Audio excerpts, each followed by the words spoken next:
Hello and hi. എളുപ്പത്തിലൊരു ചീരത്തോരൻ നിങ്ങൾക്ക് ഉണ്ടാക്കിക്കൂടെ ഇതുപോലെ. അതായത് ഒരു പാനിൽ വെളിച്ചെണ്ണ ഒഴിച്ച് കടുക് പൊട്ടിച്ച് കഴിഞ്ഞിട്ട് അതിനകത്ത് ചെറിയ ഉള്ളിയും വെളുത്തുള്ളിയും പച്ചമുളകും നന്നായിട്ടൊന്ന് മൂപ്പിച്ചെടുക്കുക.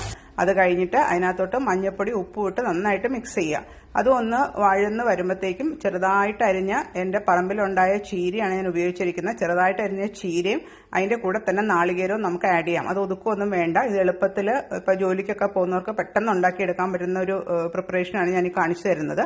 ആ തേങ്ങയും കൂടെ അതിനകത്ത് ഇട്ട് അതിനെ മൂടി വെച്ച് ഒരു 2 മിനിറ്റ്സ് വേവിക്കുക. 2 മിനിറ്റ്സേ വേവിക്കാവുള്ളൂ. ആ ചീരയുടെ പച്ചക്കളർ നല്ല ഗ്രീൻ ആയിട്ട് തന്നെ മെയിൻറ്റെയിൻ ചെയ്യാൻ ശ്രമിക്കണം. പിന്നെ നമുക്ക് തുറന്നിട്ടിട്ട് അതിനകത്ത് എന്തെങ്കിലും ജലാംശം ഉണ്ടെങ്കിൽ അതിനൊന്ന് വറ്റിച്ചെടുത്താൽ നല്ല നാടൻ ചീരത്തോരൻ റെഡിയായിട്ടുണ്ട്. അപ്പോൾ പറ്റുന്നവർ ഇതെല്ലാവരും ഒന്ന് ഉണ്ടാക്കി നോക്കുക.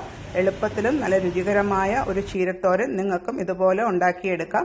ഇഷ്ടപ്പെടുന്നവർ എൻ്റെ ചാനലും ഒന്ന് സബ്സ്ക്രൈബ് ചെയ്യാൻ ശ്രമിക്കണേ. Okay, thank you.